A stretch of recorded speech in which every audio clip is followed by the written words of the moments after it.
საღამოშვიდობისა დღის მთავარ თემებს ეთუნა ინსკირველი გაგაცნობთ.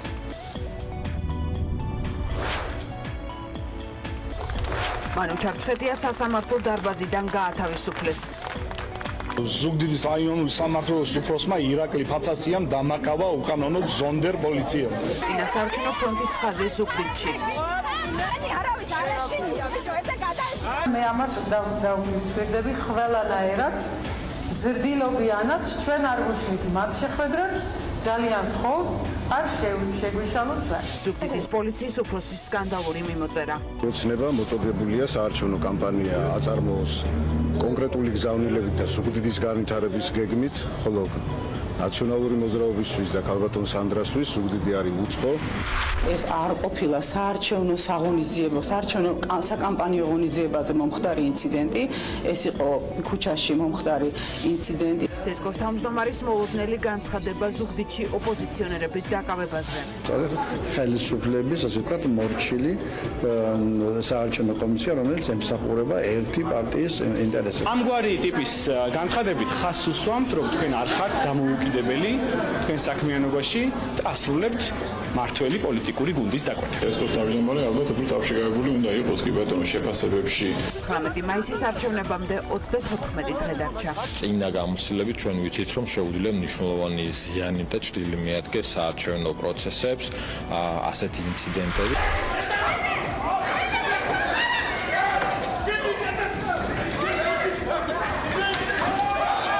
მორიგი ხელჩართული ჩხუბი ბათუმის საკრებულოში ჩხუბისას დაშავებული ნაციონალური მოძრაობის წევრის სასწრაფო დახმარებამ საავადმყოფოში გადაიყვანა. ტერენტი გრანელი პოეტი თუ პროზაიკოსი. ევანდელი საღამო არ გამოგვივიდა მშვიდი. მაგრამ ხიდან ხელზე აუცილებლად გადაფრინდება ჩიტი. წინასწარვე ქონდა დაგეგმილი რომ დღეს მოეწყოთ პროვოკაცია. ხულიგნობისა და პოლიციისადმი დაუმორჩილებლობის ბრალდებით დაკავებული მანუ ჩარჩხეტია ზუგდიდში სასამართლო დარბაზიდან გაათავისუფლეს. დაჯერიმდება თუ არა ბრალდებული მოსამართლე 19 აპრილს გამოაცხადებს. თავად მანუ ჩარჩხეტია თავს დამნაშავედ არ ცნობს და პოლიტიკურ დევნაზე ლაპარაკობს. ბრალდებულ სასამართლოში თანაპარტიელები და გაერთიანებული ოპოზიციის ზუგდიდის მერობის კანდიდატი სანდრა რულოვსი გულშემატკივრობდნენ. ადგილზე მობილიზებული იყო პოლიცია. ორი დღე ზუგდიდი პოლიტიკურად ცხელი ადგილია. ფიზიკური დაპირისპირება სოფელ ნარაზენში მოხდა, რა დროსაც პარტიის პრესამსახურის უფროსი და პარტიის წევრები დააკავეს. არც დღევანდელმა დღემ ჩაიერა მშვიდად, ინციდენტი გაერთიანებული ოპოზიციის შტაბთანაც მოხდა. ანა ახალაია მოგვიყვება, როგორ ვითარდებოდა მოვლენები ზუგდიდში. ზუგდიდში მომხდარი ინციდენტის დროს დაკავებული მანუ ჩარჩხეტია სასამართლო დარბაზიდან გათავისუფლდა, უფრო კონკრეტულად მოსამართლის გადაწყვეტილებით პროცესი გადაიდო 19 აპრილისთვის. ჩხეტია კი წინასწარ პატიმრობაში არ დატოვეს, სწორედ 19 აპრილს უნდა გამოაცხადოს მოსამართლემ გადაწყვეტილება, ანუ ჩხეტიას შეეფარდება ადმინისტრაციული ჯარიმა თუ 15 დღიანი პატიმრობა, რაც შეეხება თავად ოპოზიციონერი წარმომადგენლის პოზიციას. ის ამბობს, რომ მას ზუგდიდში მომხდარი ინციდენტის დროს სამართალდამცველებისთვის წინააღმდეგობა არ გავუწევია. მისი განცხადებით ზუგდიდის პოლიციის უფროსის ირაკლი ფაცაციას მხრიდან მოხდა სწორედ პროვოკაცია და სწორედ ამის გამო დააკავეს ნაციონალური მოძრაობის წარმომადგენლები. მე აქვე შეგახსენებთ, რომ ჩხეტიას გარდა გუშინ სამართალდამცველებმა დააკავეს ასევე ნაციონალური მოძრაობის პრესამსახურის უფროსი გიორგი პატარაია და ასევე ნაციონალური მოძრაობის საკრებულოს დეპუტატი ანი წითლიძე, თუმცა ორივე მათგანი გუშინ გვიან ღამით ხელწერილის საფუძველზე გაათავისუფლეს. დღეს კი ცნობილი გახდა, რომ ჩხეტიას მსგავსად მათი სასამართლო პროცესიც 18 აპრილს ზუგდიდის რაიონულ სასამართლოში გაიმართება. მე არანაირი ბრალი არ მიმიძღო და იქ არანაირი და ჩემს მიმართ არანაირი დანაშაულის ადგილი არ ყონდა. უბრალოდ ზუგდიდის რაიონული სამმართველოს უფროსმა ირაკლი ფაცაციამ დამაკავა უკანონოდ ზონდერ პოლიციამ. ის არის ზონდერ პოლიციელი ზუგდიდში. წინააღმდეგობა არ გაგიწევია. არ გამიწევია არანაირი წინააღმდეგობა მე მის მიმართ არ გამიწევია. ეს იყო დაგეგმილი პროვოკაცია ირაკლი ფაცაციას რაიონული სამმართველოს პოლიციის უფროსის მიმართ. ირაკლი ფაცაციას მიმართ დაგეგმილი პროვოკაცია. ყველაფერი ხდება ეს პოლიტიკური არის, ეს ყველაფერი პოლიტიკური არის და ამაში ჩართული არის მთელი პოლიცია, მთელი ძალოვნები და მიმდინარეობს დევნა ყველა ჩვენი აქტივისტის მიმართ, ჩვენი მომხრის მიმართ და მიმდინარეობს ზეწოლა. როგორც მოსამართლე თქვა თავიდან, რაც ყველაფერი გამოთვალა, რაც შეიძლება გადაწყვიტოს, მაშინ ეს არის ასე ვთქვათ იდეალური ვარიანტი, მაგრამ როგორ ვიქნები კმაყოფილი ამ ყველაფრის მერე, რაც მოვისმინე პოლიციის მხრიდან ერთი ტყუილზე მეორეზე, ну, საერთოდ ვერც იმეცა დინავა კარგად რა უნდა ეთქვა, იმიტომ რომ თავის თავში წინააღმდეგებოდა სულ და ჩვენ დარბას უბრალოდ ვერ იკავებდა თავს რეაქციებისგან ასეთი სისულელეები და ტყუილები ითქვა.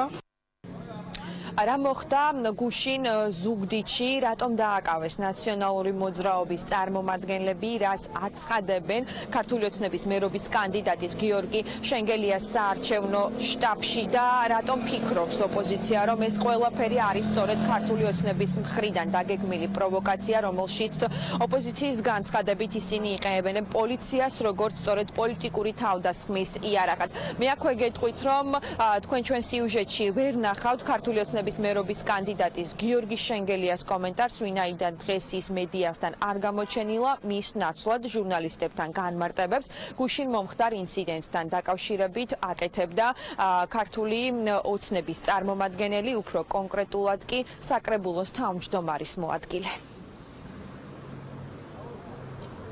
ეს არის ამონარიდი იმ მოკლე ტექსტური შეტყობინებებიდან, რომელსაც გაერთიანებული ოპოზიციის წევრების მტკიცებით სამეგრელოს სამხარეო პოლიციის უფროსის მოადგილე, ქართული ოცნების აქტივისტს უგზავნიდა. ზუგდიდის ოპოზიციონერი დეპუტატი, რომელიც პოლიციამ გუშინ წვრილმანი ხულიგნობისა და პოლიციელებისთვის დაუმორჩილებლობის მუხლით დააკავა, აცხადებს, რომ ქართული ოცნების აქტივისტები სამართალდამცველების დახმარებით ზუგდიდის მერობის კანდიდატი სანდრა რულოვსის საარჩევნო კამპანიისთვის ხელის შეშლას ცდილობდნენ. მცდელობა ანა წითლიძის განცხადებით გიორგი გახარიას უწყების წარმომადგენლებმა გუშინ სოფელ ნარაზენთან მომხდარი ინციდენტი დაიწყეს, სადაც პოლიციელებმა, რომელიც ადგილზე თავად გამოიძახეს, ნაციონალური მოძრაობის 3 წევრი უმიზეზოდ დააკავეს. წითლიძე ამბობს, რომ ქართული ოცნება პოლიციას პოლიტიკური იარაღად იყენებს, რასაც ის ვიდეო და ფოტო მტკიცებულებებიც ადასტურებს, რომელიც გაერთიანებული ოპოზიციის შტაბში საგანგებო პრესკონფერენციაზე გაასაჯაროვეს. ეს ადამიანები იყვნენ ჯერ კიდევ სოფელ ურთაში, ახლა შეგიძლიათ ნახოთ ავტომობილით, რა ავტომობილითაც ისინი გადაადგილდებოდნენ. ერთ-ერთი არის სამხარეო პოლიციის თანამშრომელი ალიკა ყვარაცხელია და შემდეგ უკვე დანარჩენი ფოტოები ეს არის ჩვენს მიერ გადაღებული ნარაზენში. ეს ადამიანები ხედავთ ახლა ფოტოებზე, რომ არიან ფორმის გარეშე. შესაბამისად, ჩვენთვის უცნობი იყო, ვინ იყვნენ საერთოდ ეს ადამიანები და ჩვენ ვცადეთ, რომ გაგვერკვია და გვეკითხა მაგისთვის, რომ თხოვეთ, რომ დაესახელებინათ სახელი და გვარი და რატო დაყვებოდნენ ეს მთელი დღის განმავლობაში, რის შედეგადაც მათ შემდეგ უკვე გაქცევა სცადეს.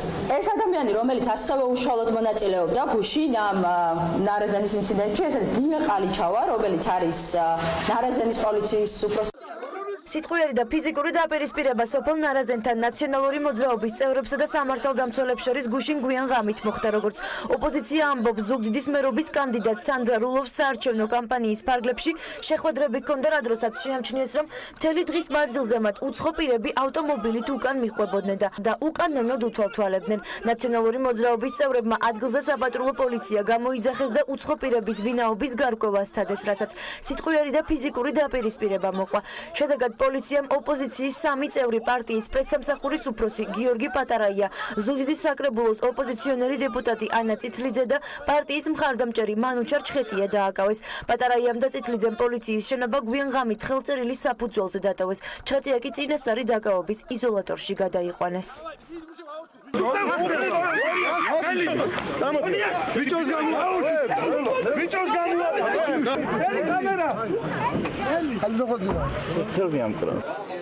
სწორედ ეს არის ის ვიდეო მასალა, რომელშიც ზუგდიდის პოლიციის უფროსი ირაკლი ფაცაცია ფიგურირებს. გაერთიანებულ ოპოზიციაში ამბობენ, რომ სწორედ მისი დახმარებით ქართული ოცნება სანდრა რულოვს წინასაარჩევნო კამპანიის ფარგლებში პროვოკაციებს უწყობს.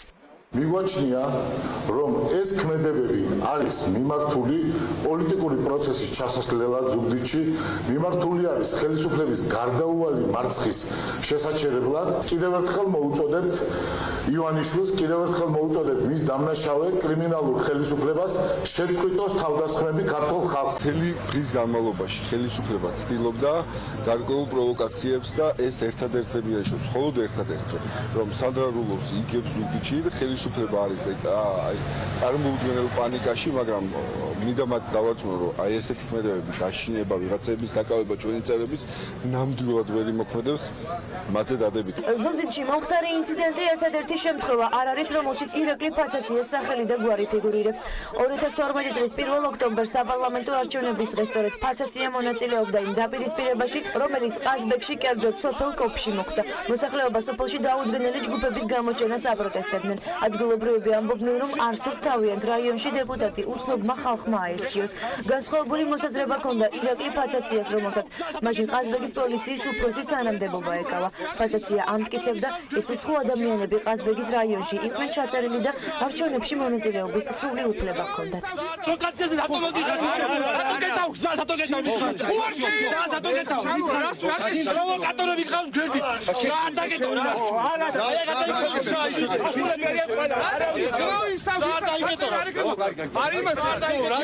ვინ არის ზუგდიდის პოლიციის უფროსი და სამეგრელოს სამხარეო პოლიციის უფროსის მოადგილე?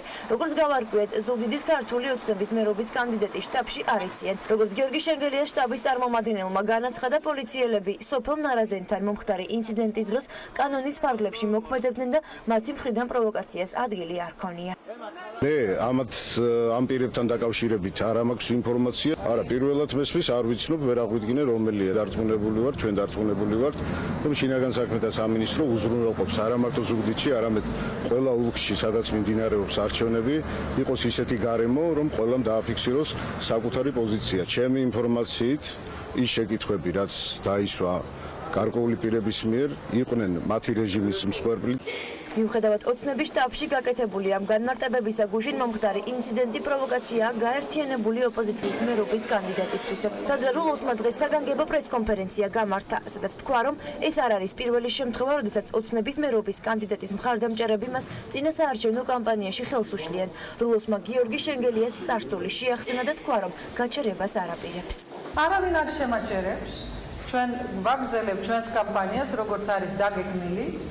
ძალიან გავჭირდებათ მათ პროვოკაციის გაკეთებას, იმიტომ რომ თვითონ ხალხი ვისაც ხდება, უკვე ძალიან განერვიოლებულია ასეთ მიდგომაზე, ასეთ დაშინებაზე, ტერორზე, მე მოსყიდვაც იქნება, ზეცოლაც არის და იქნება ასევე ძალადობა. დამკვირვებლებს, ვინც უკვე იწყებს მონიტორინგს, რომ ამ პროცესს ძალიან კარგად გადახედონ.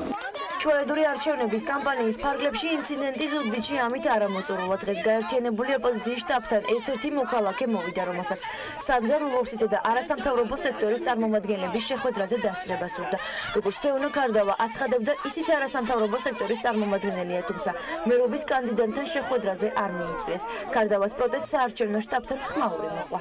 თეონა კარდავა ვერც სუსის აგენტი იქნება, ვერც რომელიმე პარტიის აგენტი და ვერც დაკვეთებზე მომუშავე იქნება. მე დიახეშინია, იმიტომ რომ მე დავსვამდი სანდრა რულოვს ორ კითხვას. თუ რატომ მოხდა შერჩევით არასამთავრობო ორგანიზაციების მოწვევა? მე ვარ რეპრესირებული ადამიანი, გამოსახლებული 2009 წელს. ჩვეულებრივი არჩევნები ზუგდიდში 19 მაისს გაიმართება. არსებული ვითარების გათვალისწინებით საარჩევნო კამპანიაც და სავარაუდოდ არჩევნების დღეც სამეგრელოში ყველაზე ხმაურიანი იქნება. ქუჩაში მომხდარი ინციდენტი, რომელიც შეიძლება არჩევნებს არ უკავშირდებოდეს. ასე ეხმაურება ზუგდიდში განვითარებულ მოვლენებს და ოპოზიციის წევრების დაკავებას ცენტრალური საარჩევნო კომისიის თავმჯდომარე. თამარ ჟვანიას განცხადებას კრიტიკულად აფასებენ საპარლამენტო უმრავლესობის და უმცირესობის წევრები. რომან კაკულიაცესკოს თავმჯდომარეს მოუწოდებს, რომ წინა საარჩევნოთ ნეიტრალიტეტი შეინარჩუნოს. ოპოზიცია კი თამარ ჟვანიას უტიფარი განცხადებების გაკეთებაში ადანაშაულებს. სოფელ ნარაზენში ნაციონალური მოძრაობის და სამართალდამცველების დაპირისპირებაზე, რომელიც ოპოზიციის წევრების დაკავებით დასრულდა, მთელი დღის განმავლობაში არაერთი ურთიერთსაწინააღმდეგო შეფასება მოვისმინეთ, თუმცა ყველაზე მოულოდნელი ცენტრალური საარჩევნო კომისიის თავმჯდომარის განცხადება აღმოჩნდა.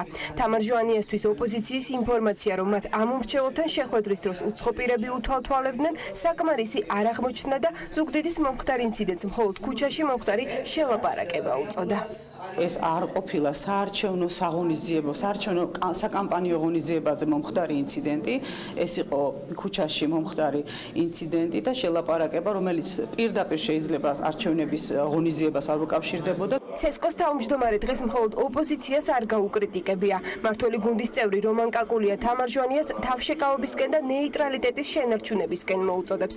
ოპოზიციაში კი ფიქრობენ, რომ მსგავსი შინაარსის შეფასებები ერთ ფაქტს ადასტურებს. ცენტრალური საარჩევნო კომისია ხელისუფლების მითითებებს ასრულებს და შესაბამისად დამოუკიდებელი არ არის. მმართველი გუნდისთვის კი შეფასებები, რომელსაც ინციდენტის გარშემო ოპოზიცია აკეთებს, სუბიექტურია. ეს იყო უტიფარი განცხადება. ეს არის პირდაპირი გაგრძელება იმ კურსისა, რომელსაც ეს კალბატონი ატარებს, ეს არის ხელისუფლების, ასე ვთქვათ, მორჩილი საარჩევნო კომისია, რომელიც ემსახურება ერთი პარტიის ინტერესებს. ხალხთან თამარ უხერხულია უბრალოდ ცენტრალური საარჩევნო კომისიის თავმჯდომარეს არ ეკადრება ასეთი ტიპის განცხადებები. საარჩევნო პროცესში, როდესაც სამართალდამცავები სამოქალაქო ფორმებში უთვალთვალებენ და დასდებენ ოპოზიციის წარმომადგენლებს.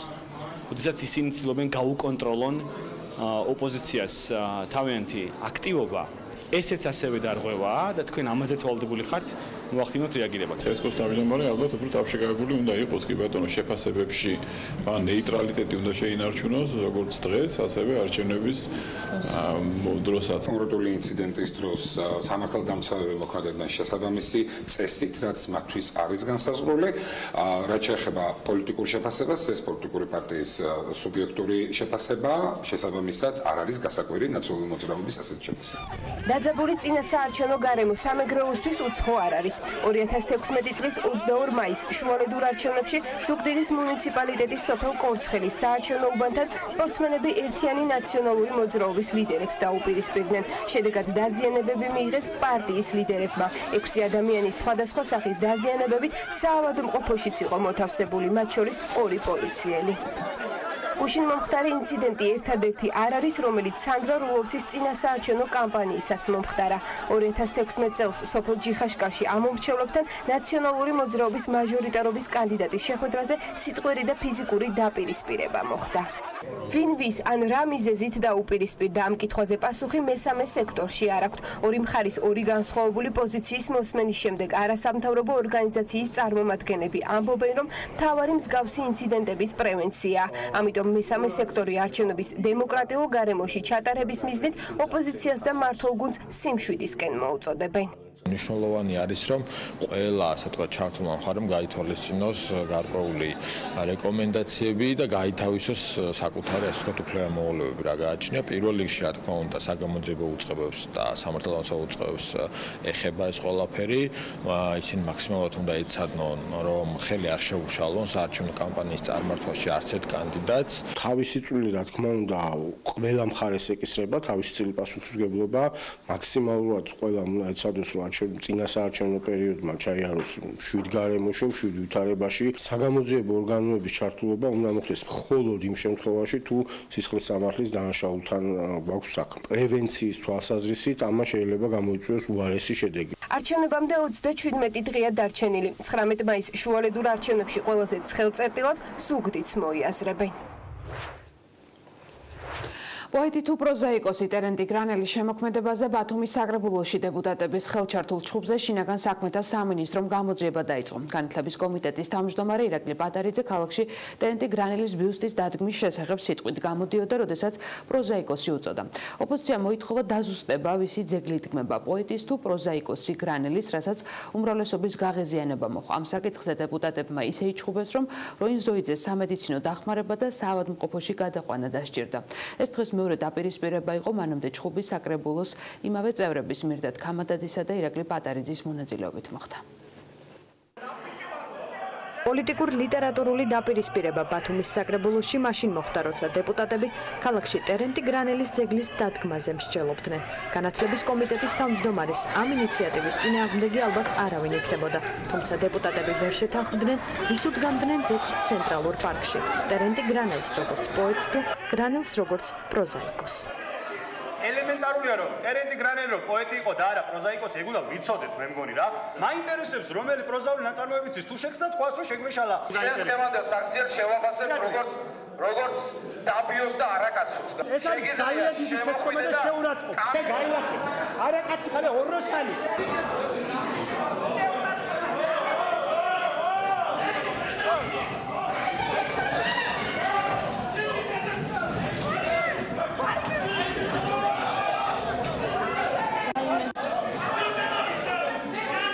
გრანელის შემოქმედების ცოდნა არცოდნის გამო დაწყებულ ხელშართულ დაპირისპირებაში სხვა დეპუტატებიც ჩაერთვნენ. ვითარება ისე დაიძაბა, რომ ადგილზე გამოძახებულმა სამედიცინო დახმარებამ ნაციონალური მოძრაობის წევრი თავის არეში მიღებული დაზიანებით საავადმყოფოში გადაიყვანა. ხმამაღლა მივედი და უთხარი, ირაკლი არ გინდა უხერხულია. ხვალედაზე კი ჩვენ ისე ამ საქმეზე ჩვენ შევხსება ეს იყო და მეტი არაფერი. და ამ სიტყვის შეურაცხყოფიდან მე გადავიდა დედის გინებაზე. და კიდე ინახეთ ბოლოს საბოლოოდ რა შედეგიც მივიღეთ. გაზაფხულის საღამო რომ 7 არ აღმოჩნდა ტერენტი გრანელს მისი ძეგლის დადგმის ინიციატორმა ბოდიში მოუხადა, თუმცა ვინ იყო ტერენტი გრანელი? თავარ კითხვას განათლების კომიტეტის თავმჯდომარემ მარტივად უპასუხა. გრანელი პოეტიც იყო და პროზაიკოსიც. ტერენტი გრანელი პოეტია თუ პროზაიკოსი? ეგ რო გითხართ, ამაზე მოხდა ამბავი.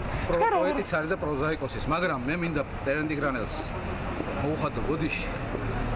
და საზოგადოებას მინდა მოუხადო ბოდიში, რომ დღევანდელი საღამო არ გამოგვივიდა 7, მაგრამ ხიდან ხელზე აუცილებლად გადაფრინდება ჩიტა. დაპირისპირების მთავარ კითხვაზე პასუხის გაცემა არ სურს ბათუმის საკრებულოს თავმჯდომარეს. მეტიც სულიკო თებიძე ირწმუნება, რომ ტერენტი გრანელის შემოქმედება ჩხუბის მიზეზი არც ყოფილა. მე როგორ ვფიქრობ, ეხლა ჩემი ფიქრები და თემასთან რა შუაშია საერთოდ. თემასთან არ არის შუაში რა. სხვა კითხვები გაქვთ? არ იყო ჩხუბის მთავარი მიზეზი, არ იყო თავიდანვე იყო ჩხუბის მიზეზი, როდესაც ხნობა დავიწყეთ უკვე მაშინვე წინასწარვე ქონდა დაგეგმილი რომ დღეს მოეწყოთ პროვოკაცია. ადამიანს უნდა კონდეს თავში რაღაცა კუნთებით აქ არ უნდა იყურებოდნენ ადამიანები, კუნთებზე აქ არ უნდა იყურებოდნენ. იყო ეს კუნთებით манипуლირება თუ თავების თამაში საკითხავია, თუმცა ფაქტია რომ ტერენტი გრანელის გამო ჩხუბის საკრებულოში დღეს პირველი შემთხვევა არ ყოფილა. დაპირისპირება პოლიტიკურ პარტიებს შორის დილიდანვე დაიწყო. ნაციონალური მოძრაობა საკრებულოსგან სიპებსა და აიპებში დასაქმებული პირების სიის გასაჯაროებას ითხოვდა, რადგან პარტიაში მიიჩნევენ, რომ სახელმწიფო დაწესებულებებში ნეპოტიზმია. ამჯერად ფიზიკური დაპირისპირება მმართველი პარტიის უარმა გამოიწვია.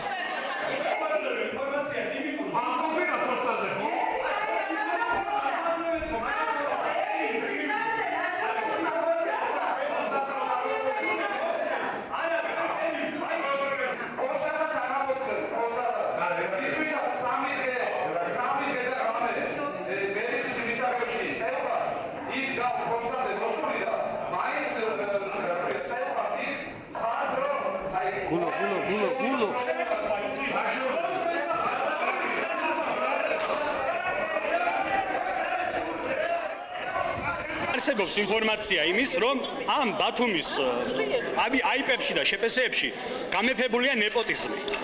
ვითხოვთ, როგორც დამფუძნებელი ორგანიზაცია, ვითხოვთ კონკრეტულ ინფორმაციას, თუ ვინ არიან ეს ხალხი და ვინ მუშაობს. ამ ინფორმაციას არ გვაწვდია.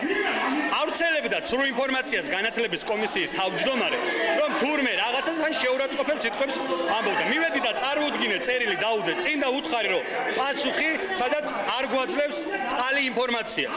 ლევანმა რაც განაცხადა, რომ ბიზნეს გეგმა არ მიუღია ნაციონალურ მოძრაობას, არ შეესაბამება სიმართლეს, მან განაცხადა ეს. კი ბატონო, მაგრამ მან განაცხადა, რომ ბიზნეს გეგმა არ მიუღია. თქვენ სიყავით აქ. როგორ არა?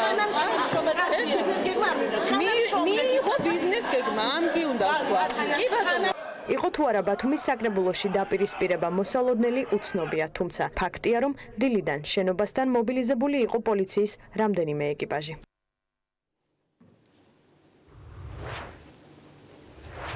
გვეშველება თუ არა რამე კორუფცია, თანამდებობის ბოროტად გამოყენება, ბიზნესის მფარველობა და ფარცხალაძისთვის ხელის დაფარება. საერთაშორისო გამჭირვალობა საქართველოს მორიგი კვლევის შედეგები გაასაჯაროვა. გამოკითხულთა ნაწილი ფიქრობს, რომ ქვეყანაში კორუფციის მაჩვენებელი მაღალია და მაღალჩინოსნები თანამდებობებს პირადი ინტერესებისთვის იყენებენ. რაც შეეხება ნეპოტიზმს, გამოკითხულთა 91% აფიქსირებს, რომ ხელისუფლების წევრები თანამდებობას ბოროტად იყენებენ ახლობლების დასაქმებისთვის. ასე კვლევის თანახმად გამოკითხული მოსახლეობის 48% თვლის, რომ ხელისუფლება ხელს აფარებს ოთარ ფარცხალაძეს, ყოფილ მთავარ პროკურორს და ბიძინა ივანიშვილის მარჯვენა ხელს. ნახოთ, რას ფიქრობს მოსახლეობა, როგორია კვლევის შედეგები და როგორია შეფასებები. ელიტური კორუფციის, მაღალი მაჩვენებელი და ნეპოტიზმის ნიშნები ქვეყანაში. საერთაშორისო გამჭირვალობა საქართველოს მორიგ კვლევას აქვეყნებს. გამოკითხულ მოქალაქეთა 59% ფიქრობს, რომ მაღალჩინოსნები თანამდებობებს ბოროტად იყენებენ. 36% მიიჩნევს, რომ მაღალი თანამდებობის პირების საქმიანობას პირადი მიზნებისთვის იყენებენ. გამოკითხულთა 51% თვლის, რომ მაშინ, როდესაც საქმე მაღალი თანამდებობის პირებს ან მმართველ პარტიასთან დაკავშირებულ გავლენიან ადამიანებს ეხება, კორუფციის შემთხვევებში სათანადოდ გამოძიება არ ხდება. კვლევის მიხედვით რესპონდენტთა 91% მიიჩნევს, რომ ძალაუფლების ბოროტად გამოყენების მთავარი მიზანი ოჯახის წევრებისა და ნათესავების დასაქმებაა. მაღალჩინოსნები თანამდებობას საკუთარი ბიზნესის მფარველობისთვის იყენებენ. ამ მოსაზრებას 86% ეთანხმება. 79% თვლის, რომ ბიუჯეტის თანხების არამიზნობრივი ხარჯვა მიმდინარეობს. მოსაზრებას, რომ ხელისუფლება ხელს აფარებს კორუფციულ გარიგებებში ჩართულ პირებს. გამოკითხულთა უმრავლესობა 42% ეთანხმება. კვლევის მიხედვით მოქალაქეთა უმრავლესობა ქვეყანაში მთავარ გამოწვევად კვლავ მონოპოლიურ მმართველობას და ნეპოტიზმს მიიჩნევს. გამოკითხულთა აზრით პროფესიონალიზმი კვლავაც არ წარმოადგენს საჯარო სამსახურში დასაქმების მთავარ კრიტერიუმს და ამისთვის ნაცნობობაა საჭირო. ქვეყანაში არ არსებობს არც პოლიტიკური ნება და არც კონკრეტული სისტემა, რომელიც გაუმკლავდება ელიტური კორუფციის ფაქტებს და ეს არის ძალიან დიდი პრობლემა. ამაზე უკვე საუბრობენ ჩვენი საერთაშორისო პარტნიორები. ჩვენი მთავარი რეკომენდაცია არის ის, რომ საქართველოში შეიქმნას დამოუკიდებელი ანტიკორუფციული სამსახური, რომელიც გამოიძიებს ელიტური კორუფციის ფაქტებს. კორუფციის კომპლექსური ფორმები საქართველოს მოქალაქეების დიდი ნაწილის აზრით რჩება სერიოზულ გამოწვევად. საერთაშორისო გამჭირვალობა საქართველოს კვლევის შედეგებს უნდობლობას უცხადებენ მმართველი გუნდის წევრები და მიიჩნევენ, რომ მონაცემები ქვეყანაში არსებულ რეალობას არ შეესაბამება. ოპოზიციაში კი ბიუჯეტიდან თანხების გაფლანგვის არაერთ მაგალითზე საუბრობენ და გამოძიების დაწყებას ითხოვენ. მიფლანგება მილიონობით და 100 მილიონობით ფული ბიუჯეტიდან იტყვიან, რომ არ ჯერათ. მაგრამ ხალხი ხომ ხედავს. ამ ქვეყანაში უბრალოდ შეუძლებელი ხდება ჩვეულებრივი ადამიანისთვის იცხოვროს ან აწარმოოს ბიზნესი ისე, რომ არ მოუწიოს ქრთამის გადახდა. ნეპოტიზმი, კორუფცია, მაგრამ თუ ესეა, ესე იგი უკვე ეთყობა, რომ ეს თავრობა გასაქცევად ემზადება, ბოლოში იპარავენ. ამ ქვეყანაში ფულის მოპარვა როგორც ეთყობა, კანონით აღარ ისჯება. სანდოობის კუთხით მომეცით საშუალება, რომ შევიტანოვიჩი სუბიექტური და მიკერძოებულია სამწუხაროდ საქართველოს ოფისი. ხელისუფლება მფარველობს ოთარ ფარცხალაძეს, ყოფილ მთავარ პროკურორს და ბიძინა ივანიშვილის მარჯვენა ხელს. სწორედ ასე მიიჩნევს საერთაშორისო გამჭირვალობა საქართველოს ამავე კვლევის მიხედვით გამოკითხულთა 48%. 41% ფიქრობს, რომ ოთარ ფარცხალაძე კორუფციულ გარიგებებშია ჩართული. გამოკითხულთა ნახევარზე მეტი თვლის, რომ ფარცხალაძე ბიძინა ივანიშვილთან დაახლოებული პირი და პროკურატურის არაფორმალური მმართველია. იუსტიციის უმაღლესი საბჭოს არამოსამართლე წევრის ანა დოლიძის თქმით, კვლევის შედეგები კიდევ ერთი დასტურია იმის, რომ მოქალაქეები ეგრეთ წოდებული მურუსიძე ჩინჩალაძის კლანის გავლენების გამო სასამართლოს არ ენდობიან. არაერთ ანგარიშში გაკვეთ არის ნახსენები კორუფცია სასამართლოშიც კი. ეს არის შემაშფოთებელი ფარცხალაძის ფენომენი. მიუთითებს ჩრდილოვან მმართველობაზე, რაც არის დამღუპველი ჩვენი სახელმწიფო სტრუქტურებისთვის. თქვენი აზრით, გვეშველება თუ არა რამე? არასამთავრობო ორგანიზაციის მიერ ტრადიციულად დასმულ კითხვაზე გამოკითხულთა 58% ოპტიმისტურად არის განწყობილი და მიიჩნევს, რომ გვეშველება. 15%-მა კითხვაზე პასუხი არ იცის, ხოლო 27% თვლის, რომ არაფერი გვეშველება. კვლევა საერთაშორისო გამჭირვალობა საქართველოს დაკვეთით კავკასიის კვლევითი რესურსების ცენტრმა 2019 წლის 20 თებერვლიდან 5 მარტამდე პერიოდში ჩაატარა. კვლევის ფარგლებში ქვეყნის მასშტაბით 2087 ადამიანი გამოიკითხა. ცდომილების ზღვარი კი +-2.3%-ია. ბიძინა ივანიშვილის ნატოს გზიდან გადახვევის კულუარული მცდელობა რესპუბლიკური პარტიის წევრი დავით ბერძენიშვილი იმ წლებს იხსენებს, როდესაც რესპუბლიკელები ქართული ოცნების კოალიციის წევრები იყვნენ. დავით ბერძენიშვილის შეფასებით ნატო ივანიშვილის ორიენტირი რომ არ იყო, ეს რესპუბლიკელებმა პირველივე შეხვედრის დროს გაიგეს.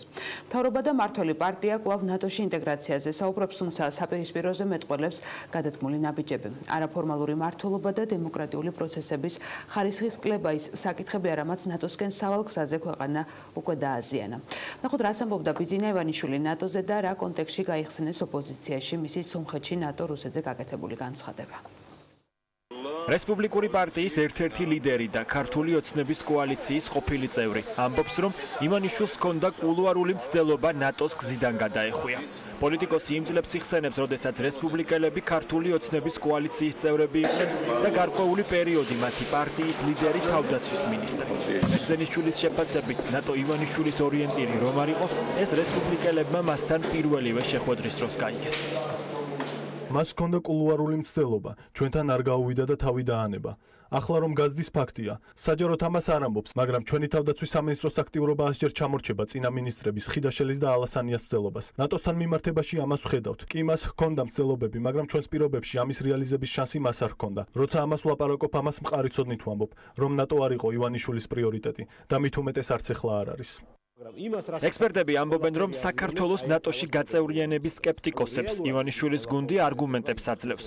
ფასადურად გზავნილების დონეზე მთავრობა და მმართველი პარტია კვლავ ნატოში ინტეგრაციაზე საუბრობს, თუმცა საპირისპიროზე მეტყველებს გადადგმული ნაბიჯები. არაფორმალური მმართველობა და დემოკრატიული პროცესების ხარისხის კლება ის საკითხებია, რამაც ნატოსკენ სავალ გზაზე ქვეყანა უკვე დააზიანა. მწვავე დაკრიტიკებენ მმართველი გუნდის ლიდერების მრავალჯერ გაჟღერებულ მესიჯს, რომ საქართველო რუსეთისა და დასავლეთის ურთიერთობაში პრობლემა არ უნდა იყოს. 2012 წელს ქართული ოცნების მიერ გაცხადებული, ესე ვთქვათ, პოსტულატი საგარეო პოლიტიკური, როდესაც ამბობენ, რომ საქართველო არ უნდა იყოს პრობლემა დასავლეთსა და რუსეთს შორის ურთიერთობის, საფუძველში ვემცდარია, იმიტომ რომ საქართველო არის პრობლემა და საქართველოს გახდა პირველი ინდიკატორი სწორედ ამ პრობლემის და ის რომ ჩვენ ამ პრობლემის ნაწილი ვიყავ, სწორედ ეს გვაძლევს დღეს შანსს რომ ხმაღლა ვილაპარაკოთ, რომ ამ რუსეთის გამოწვევებზე ერთ-ერთი მნიშვნელოვანი პროაქტიული პასუხი იქნება საქართველოს ნატოში გაწევრიანება. როდესაც დემოკრატიულობის ხარისხში გვაქვს სერიოზული პრობლემები, როდესაც საყოველთაო აღქმა არის, რომ საქართველოში არის არაფორმალური მმართველობა, არის ძალიან ძლიერი ნიშნების სახელმწიფოს მიტაცების, ბუნებრივია ჩვენ სკეპტიკოსებს, საქართველოს ნატოში გაწევრიანების სკეპტიკოსებს უჩნდებათ უფრო მეტი არგუმენტი, რომ ეს პროცესი შეახერხონ. ბატონი ბიძინაც ამბობდა დაახლოებით შეხვედრებზე იგივე ექსპერტებთან, რომ ნატო და რუსეთი ორივე შეუძლებელია, აქედან გამომდინარე ერთ-ერთი უნდა ავირჩიოთ. და რუსეთი კიდე უფრო მომხიბლავი ეკონომიკური პარტნიორია, იმიტომ რომ ევროპის ბაზარზე ჩვენ საქონელი ვერ გავყავს. ახლა ეს ლოგიკურად მიყვანს იქამდე, რომ საქმეზე რომ იდგეს რუსეთი ჯობია ნატოს. და გამომდინარე, ამიტომ იყო რომ ერთი მხრივ ვაგრძელებდით თვითონ ნატოსთან ურთიერთობას, მაგრამ მეორე მხრივ განსაკუთრებით თავს არ ვიკლავდით, ხო? საკმაოდ დაბალი ეფექტიანობა ჰქონდა და საკმაოდ ცოტა იყო, ასე ვთქვათ, გადადგმული ნაბიჯები მართლობა. ეს ყოფილი ლოგიკაში ხდება, რომ ბატონ ბიძინასთვის ყოველთვის ეს ნატოსთან თამაშობა რაღაც დაძალებული და შემორჩენილი რაღაცა უფრო იყო, ვიდრე მისი სურვილი და მისი პოლიტიკური ხედვა. ევროატლანტიკური მისწრაფების მიმართ ბიძინა ივანიშვილის დამოკიდებულების საუკეთესო ილუსტრაციად ნინო გოგუაძე ოცნების თავმჯდომარის მიერ თავისუფალი დემოკრატების და რესპუბლიკელების ჩამოშორებას ასახელებს. ჩვენ როდესაც თავისუფალი დემოკრატები წამოვედით ოპოზიციაში, მაშინვე ხმამაღლა თქვით, რომ ევროატლანტიკურ ინტეგრაცია საქართველოსის ემუქრება საფრთხე.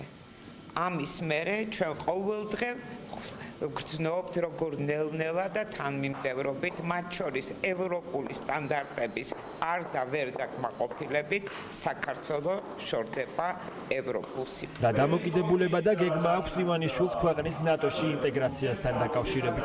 ევროპული საქართველოს წევრი გიგა ბოკერია ივანიშვილის მიერ 2013 წელს გაკეთებულ განცხადებას იხსენებს, როდესაც ოცნების ლიდერმა ერევანში თქვა, რომ სომხეთი კარგი მაგალითია, რადგან ქვეყანას კარგი ურთიერთობა აქვს რუსეთთან და ნატოსთან. იმავე პერიოდში ბატონო ივანიშვილმა თქვა, რომ მოკლევადიანად ნატო და ევროკავშირი კი საინტერესოა, გრძელვადიანად რა ვიცით რა იქნება. ანუ აშკარა იყო, რომ მინიმუმ ქონდა ადგილი არათუ ყოყმანს, არამედ ცდილობას, რომ მიეპაროს ამ საკითხზე კონსენსუსის დარღვევას. და ეს ჩემი შეთქმულების თეორია კი არ არის. ან თუნდაც ბატონ ბერძენიშვილის განცხადებას კი არ ვეყრდნობი, არამედ იქიდან რასაც თვითონ საუბრობდნენ საჯაროდ. იქიდან ჩანდა ეს და ეხლა როცა კოალიციის წევრი, რომელიც იმ დროს ხელისუფლებაში იყო, ამას ადასტურებს, რომ შიგნით კიდევ უფრო მწვავედ იდგა ეს საკითხი, ეს მნიშვნელოვანი განცხადებაა და დამაჯერებელია იქიდან გამომდინარე, რაც ჩვენ იქამდე ვიცოდით საჯაროდ. ნაციონალურ მოძრაობაში ამბობენ, რომ ნატოსთან დაკავშირებით საკუთარ დამოკიდებულებას ივანიშვილი ხან პირდაპირ ხანაც ირიბად აფიქსირებს. ყოველთვის სკეპტიკურად საუბრობს და აქცენტს იმაზე აკეთებს, რომ ნატო-რუსეთის ურთიერთობაში საქართველო ხელის შემშლელი არ უნდა გახდეს. პირდაპირ ვერავინ ვერ გაბედავდა ნატოს საწინააღმდეგო წასვლას და სწორედ საზოგადოების პოლიტიკური პარტიების და ზოგადად საერთაშორისო ზეწოლის შედეგია ის, რომ ის ფარული სურვილები, რომელიც ნატოსთან ასე ვთქვათ ურთიერთობის შეფერხებასა და რუსეთის ინტერესების, რუსეთისადმი დათმობის პოლიტიკას ეხება ვერ განხორციელდა. ნატოსაკენ მიმავალ გზაზე მართველი გუნდის ნაბიჯებს ოცნების დეპუტატები შთამბეჭდავს უწოდებენ. არიციან რა კონკრეტულ მცდელობაზე საუბრობს დავით ბერძენიშვილი, თუმცა ამბობენ, რომ კოალიციის დაშლის მიუხედავად ცვლილება არ შეხებია მთავარ იდეას, რომ ქვეყანა ნატოს წევრი უნდა გახდეს. მე არ ვიცი რას ეფუძნება, რას გულისხმობს, ყველანაირი ფაქტები, რომელიც გვაქვს, სხვადასხვა მინისტრები რესპუბლიკელების გასვლის შემდეგ დარჩა ქართული ოცნება და გააგრძელა მიმართულებით შუა და დღეს საკმაოდ ისეთ ამბეჭდავი შედეგები გვაქვს ამ კონკრეტული მიმართულებით ნატოსთან მიმართებაში კერძოდ რეალურად პრობლემები თუ არის გაწევრიანებასთან დაკავშირებით ეს ძალიან ფართო გეოპოლიტიკურ მოცემულობასთან გვაქვს კავშირი და ეს კარგად იცის ბატონმა დავითმა, ამიტომ ამას სპეკულირება არ არის უადგილო ნამდვილად, მაგრამ ის რომ ქართული ოცნება თვითონ პარტია ქართული ოცნება თავისთავად იყო გარანტი დასავლური ორიენტაციის ქართული სახელმწიფოსი, როდესაც ის არის მთავრობა ეს ფაქტია. ნატო-საქართველოს ურთიერთობის საკუთარი ხედვა ბიძინა ივანიშვილს არაერთხელ გაუჟღერებია. განცხადებებიდან ჩანს, რომ მოსწონს სომხეთი, რომელიც ნატოსკენ არ მიდის და რუსეთთან ახლოს ყოფნის პოლიტიკას ირჩევს. რამდენჯერმე მიანიშნა, რომ ნატო-რუსეთის ურთიერთობაში საქართველო ხელის შემშლელი არ უნდა გახდეს, რასაც ექსპერტები რუსული ნარატივის მესიჯს უწოდებენ. შუალედურ არჩევნებში მთაწმინდისთვის ექიმი და იურისტი იბრძვის. მანამდე გავიხსენოთ წლებში დაკარგული შეფასებები და ბიძინა ივანიშვილის მოკლე პოლიტიკური მეხსიერება. ასეთი პრინციპული და მაგარი კაცი სჭირდება საქართველოს 2012 წელი შავგულიძემ დაარღვია და არა მურუსიძემ 2019 წელი. რას ამბობდა ქართული ოცნების ლიდერი შალვა შავგულიძეზე 2012 წელს და ემსახურება თუ არა დღეს ივანიშვილის მწვავე კრიტიკა შავგულიძის გაშავებას. შუალედური არჩევნების მოახლოებასთან ერთად პოლიტიკური ბრალდებები უფრო და უფრო მწვავდება. ნახოთ იზიარებს თუ არა ქართული ოცნების რჩეული ლადო კახაძე ივანიშვილის კრიტიკას სანდრო გირგვლიანის საქმესთან დაკავშირებით, ასევე რას პირდებიან კანდიდატები მთაწმინდელებს. ბატონი შალვა შავგულიძე სულ მაგარი ადვოკატები წამოვიყვანეთ. აი ვინც მებრძოლი ხალხია და შალვაც იცით, შალვასაც ჩემი წარმოდგენა დიდად არ ჭირდება. რა გააკეთა ბატონმა შალვამ გირგვლიანის კვლევობის დროს და როგორ იბრძოდა და როგორ მიიყვანა ეს საქმე ბოლომდე. ეს 2012 წელია. 6 წლის წინ ბიძინა ივანიშვილი შალვა შავგულიძეს კვალიფიციურ იურისტად ახასიათებდა. ესეთი პრინციპული და მაგარი კაცი აუცილებლად სჭირდება საქართველოს მომავალი მშენებლობისთვისაც და ჩვენ ძალიან კარგი გუნდის წევრი წარმოგიდგინეთ. შალვა შავგულიძემ ქართული ოცნების სახელით 2012 წელს ვაკის მაჟორიტარულ ოლქში გაიმარჯვა და საქართველოს პარლამენტში მოხვდა. დღეს კი თავისუფალი დემოკრატების ლიდერი ევროპულ საქართველოსთან ერთად მთაწმინდის მაჟორიტარობისთვის იბრძვის. ის ამ ოლქში ქართული ოცნების მთავარი მეტოქეა. არჩევნების მოახლოებასთან ერთად პოლიტიკური ბრალდებები ოპონენტების მისამართით უფრო და უფრო მწვავდება. 2012 წლის შემდეგ დღეს ივანიშვილის პოზიცია შავგულიძეზე ასეთია. შავგულიძემ დაარღვია და არა მურუსიძემ. რამდენად გმირია შავგულიძე და რამდენად ყოლელია ლევან მურუსიძე. შალვა შავგულიძის კონკურენტი ექიმი ლადო კახაძეა. კახაძე ივანიშვილის ამ კრიტიკას იზიარებს და ამასთანავე შავგულიძეს ევროპულ საქართველოსთან ალიანს უწუნებს. ჩვენ პირადად ამ პოზიციას იზიარებთ თუ არ იზიარებთ? იმ კონტექსტში, რა კონტექსტში თქვა, აი მისი განმარტებითი ნაწილით ვიზიარებთ. წითელა არის დაავადება. და ის რეჟიმი იყო ჩემთვის წითელა, ანუ დაავადება. რეჟიმის მიერ დაავადებული ადამიანები აუცილებლად გამოჯამთელდებიან. ნებელობის პირობებში უფრო მალე გამოჯამთელდებიან. და თუ ნებელობა არ იქნება, წითელას გადაყვებიან. ამიტომ ჩემთვის ეს შედარება იყო, რომ მე შალვა აქით უფრო მინდა. შალვა მინდა წითელის განკურნებაში მონაწილეობას. შალვა შავგულიძე კონკურენტს პატივისცემას უდასტურებს, თუმცა წუხს, რომ ექიმა ქართული ოცნება აერჩია. შავგულიძეს მიაჩნია, რომ ბოლო დღეების განმავლობაში ადგილი აქვს მისი დისკრედიტაციის მცდელობას. გარდა იმისა, რომ ეს არის სიცრუე და ცილისწამება, ეს არის ძალიან უღირსი საქციელი პირადად ბატონ ბიძინა ივანიშვილის მხრიდან, რომელმაც ძალიან კარგად იცის ვინ რა დააშავა გერგულიანის საქმეზე და ვის რა წვლილი მიუძღვის იმაში, რომ საბოლოოდ ამ საქმეზე სიმართლე დადგენილი იქნა ადამიანის უფლებათა ევროპულ სასამართლოში. ევროპული საქართველოსთვის გაუგებარია ლადო კახაძის მხრიდან შავგულიძის კრიტიკა იმ ფონზე, რომ კახაძის თავად არ აქვს ჩამოყალიბებული პოლიტიკური ღირებულებები. ოპოზიცია ქართული ოცნების კანდიდატს წარსულს ახსენებს. ეს კანდიდატურა თვითონ ბატონ კახაძის არის მაგალითი პოლიტიკური უპრინციპობის, იმიტომ რომ ამ კაცმა ყველანაირი პარტია გამოიცვალა თან, იმიტომ კი რომ რაღაც შეხედულებებს იცვლიდა. ამიტომ იმ მომენტში რაც იყო მისთვის, ასე ვთქვათ, ხელსაყრელი ისე იქცეოდა, მათ შორის იმ ძალებს შორის დახვდა, სადაც უბრალოდ შეუთავსებელი იყო ყოფნა. შალვა შავგულიძის მიმართ ამიერლიყის მიწევება არის შეუძლებელი. რაც არ უნდა უტიფრობა გააკეთონ, ვერ შეძლებენ ამას და ამიტომ ეშინიათ მის კანდიდატურის, ამიტომ ეშინიათ ევროპული საქართველოს და თავისუფალი დემოკრატების ამ გაერთიანებას, თვითონ ეს არის გზა ამ კონსტრუქციის დანგრევის, ამ სიზულულის ჭაობის გადალახვის და ივანიშვილის მშვიდობიანად არჩევნების გზით ხელისუფლებიდან ჩამოცილების. როდესაც ასე დამოკიდებულებას ვისმენთ, რომ ვიღაც არის დავადებულის მხარეს, ვიღაც არის ჩასარეცხი, ვიღაც არის გადასაგდები, ეს ნიშნავს, რომ ამ ადამიანებმა წარსული შეცდომებიდან ვერ გამოიტანეს გაკვეთილი და ისევ უნდა საქართველოს დაკონ ერთმანეთთან დაპირისპირებულ მტრულ ბანაკებად. ის გაკეთება შეეცდებიან კანდიდატები პარლამენტში მოხვედრის შემთხვევაში. პრიორიტეტები ასეთია. მოხდეს შენობა ნაგებობების სრული პასპორტიზაცია, ანკეტირება, მისი დაწყებული სეისმო მოდეგობიდან დაწყებული დამთავრებული იმ ამორტიზაციის გათვალისწინებით, რაც ვადამ განუსაზღვრა მშენებლობის ექსპლუატაციაში შეყვანიდან. მე არ შემიცვლია პოზიცია, როგორც მიმაჩნია, რომ სამართლის უზენაესობა აუცილებელია იყოს ჩვენ ქვეყანაში წინა ხელისუფლების დროს და რადგან არ იყო ვიბრძოდი ამისთვის, იგივეს ვაგრძელებ. მიმაჩნია, რომ დღესაც საჭიროა და ვიბრძვი ამისთვის. თაწმინდის ოლქში ეს ლადო კახაძის მეორე მცდელობა. ის 2016 წელს კენჭს პაატა ბურჭულაძის პარტიის სახელით იყრიდა და მხოლოდ 618 ხმა მიიღო. შუალედური არჩევნები 19 მაისს გაიმართება. ჩაარდნილი კანონპროექტის შემდეგ ევროპული საქართველოს სასამართლოს შესახებ ახალი ინიციატივით გამოდის. ამჯერად კანონპროექტი ავტორებმა თავისუფალ დემოკრატებთან ერთად შეიმუშავეს. ახალი ინიციატივით ოპოზიციონერი დეპუტატები პარლამენტს მოუწოდებენ იუსტიციის უმაღლესი საბჭოდან გამოიწვიონ პარლამენტის მიერ წარდგენილი ის სამი წევრი, რომლებმაც მოსამართლეთა სადავო სიას მხარი დაუჭირეს. ავტორები ამბობენ, რომ შოთა ქადაგიძემ, ლევან გზირიშვილმა და ზაზა ხარებავამ საბჭოს მოსამართლე წევრების მიერ შემოთავაზებულ სია არ გააპროტესტეს და ამით დაადასტურეს კლანისადმი უპირობო მორჩილება. ინიციატორები ამბობენ, რომ კეთილსინდისიერი პირებით ჩანაცვლების შემთხვევაში იუსტიციის საბჭოს საკუთარ ინტერესებზე მორგებულ გადაწყვეტილებებს ვეღარ მიიღებს.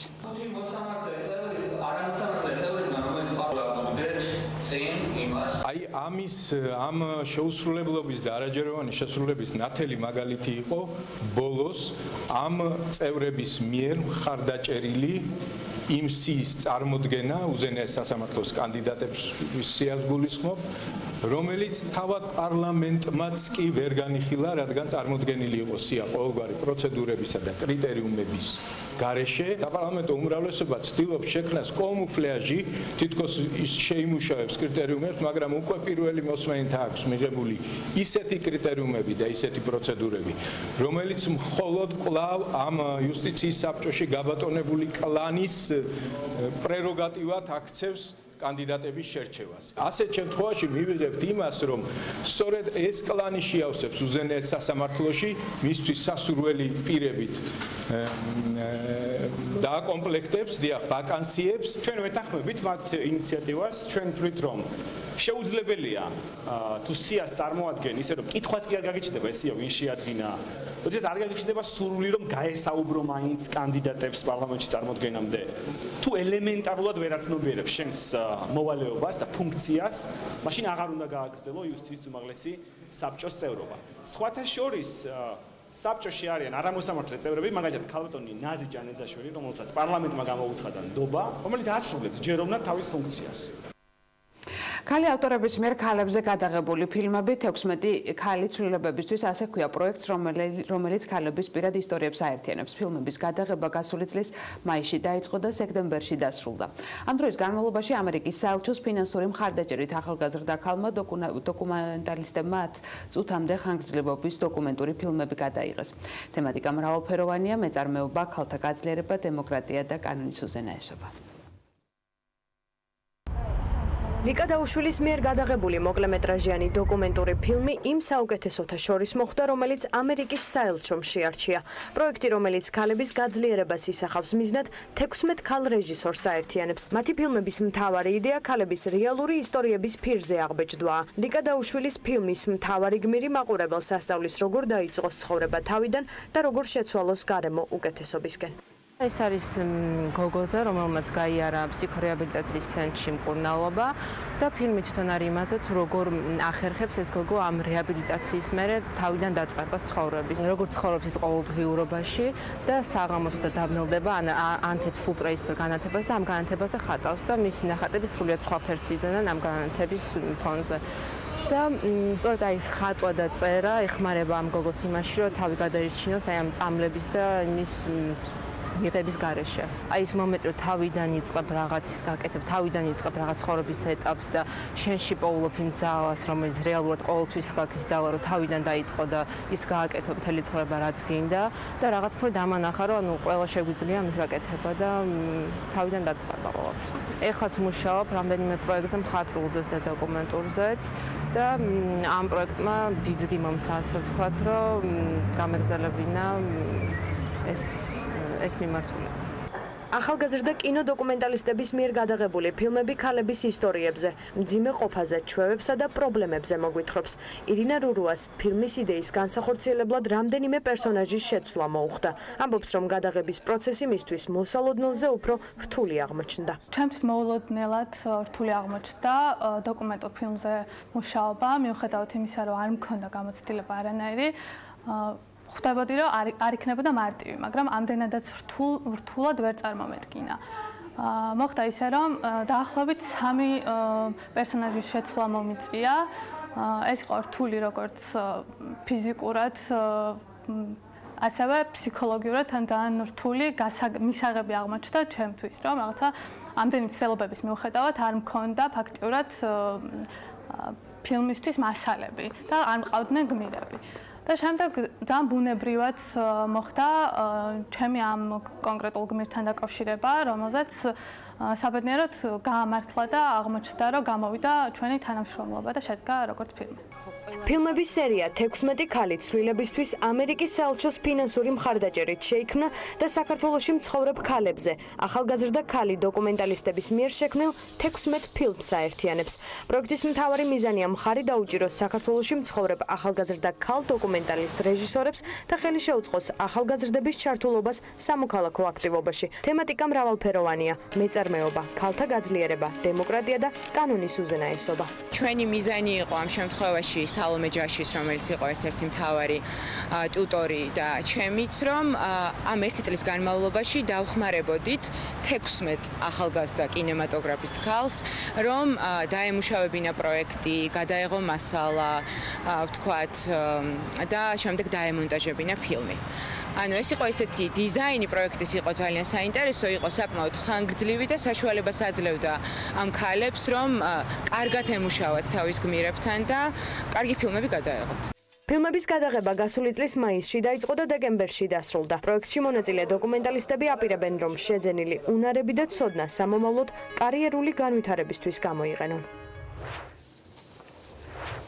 და ბოლოს ნავთობით მრავალსართულიანი შენობებით გამდიდრებულ აზერბაიჯანის დედაქალაქ ბაქოს ფონად სიღარიბე გაზდევს, მაშინ როცა ქვეყნის ლიდერებს ეკონომიკური წარმატებით მოაქვთ თავი. ოპონენტები აცხადებენ, რომ სიღარიბე და კორუფცია სერიოზულ პრობლემად რჩება, ასევე ილახება პოლიტიკური უფლებები.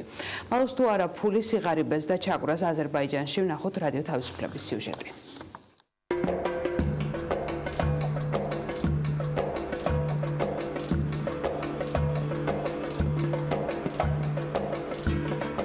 კრიტიკოსების თქმით, აზერბაიჯანული ნავთობ დოლარების სიღარიბეს და ჩაგვრას ნიღბავს.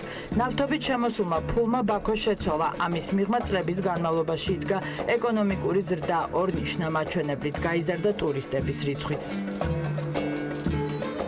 Все приезжают, все довольны, как бы. ჩამოდიან, როგორც ვიცი, ყველა კმაყოფილია. მე თვითონაც ადრე უცხოელებთან მუშაობდი. აშკარაა, რომ ახარებთ აქ ჩამოსულებს იმის ხილვა, რომ აზერბაიჯანი დღითიდღე უფრო იფურჩქნება. ეს ძალიან გვეამაყება. Очень, мы тоже гордимся, что მაგრამ კრიტიკოსების თქმით, ახალი შენობები ნამდვილ სურათს მალავს. ისინი ამბობენ, რომ ყვავის კორუფცია და сигарибе, ნავთობის ფასების ვარდნამა ზიანი მიაყენა ეკონომიკას. Основные хронические проблемы страны. ქვეყნის ძირითადი ქრონიკული პრობლემები, ჩვენი ეკონომიკის ქრონიკული პრობლემები კვლავ არსებობს. ნავთობზე ძლიერი დამოკიდებულება, კორუფცია და მონოპოლიები. ყველა ეს ფაქტორი უარყოფით გავლენას ახდენს ქვეყანაში ეკონომიკურ სიტუაციაზე. Влияет на всю экономическую ситуацию в стране. 2018 წლის არჩევნებში პრეზიდენტმა ილჰამ ალიევმა მეოთხე ვადით გაიმარჯვა. საერთაშორისო დამკვირვებლებმა სერიოზული დარღვევები დააფიქსირეს. ოპოზიციის ლიდერების თქმით, ისინი მოატყუეს.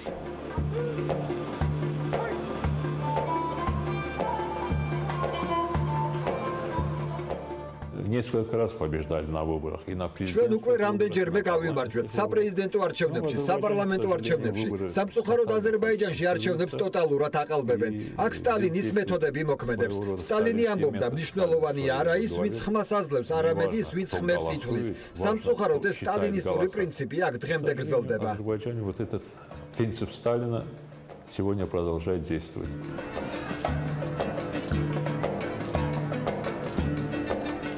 სახელმწიფო სოციალური რეფორმების დაპირებებს იძლევა. მინიმალური ხელფასი $76-დან $106-მდე გაიზარდა. მარტში პრეზიდენტმა 50-მდე ოპონენტი და აქტივისტი შეიწყალა. 2013 წელს ილქარ მამადოვი 5 წლით ჩასვეს ციხეში ძალადობისკენ წაქეზების ბრალდებით. ევროპულმა სასამართლომ ეს გადაწყვეტილება პოლიტიკურად მოტივირებულად მიიჩნია. მისი 7 წლიანი განაჩენი 2018 წელს შეწყდა.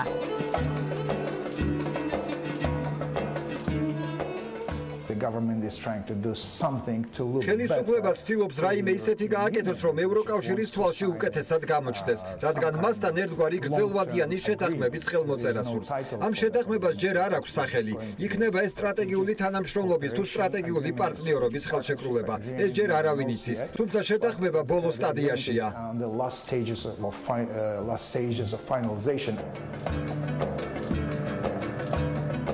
ადამიანის უფლებების დამცველი ჯგუფების თქმით, ქვეყანაში გავრცელებულია წამება და მედია იზღუდება. პოლიტიკოსი ალიკრამ ხურშიდოვიც ახლახან გაათავისუფლეს ციხიდან. მისი თქმით, ბრალდებები პოლიტიკურად მოტივირებული იყო.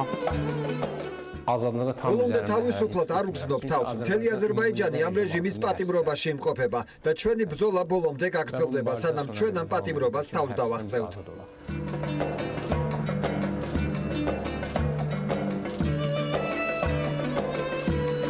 საერთაშორისო გამჭვირვალობის რეიტინგით აზერბაიჯანი კორუფციის მიხედვით 152 ადგილს იკავებს 180 ქვეყანას შორის.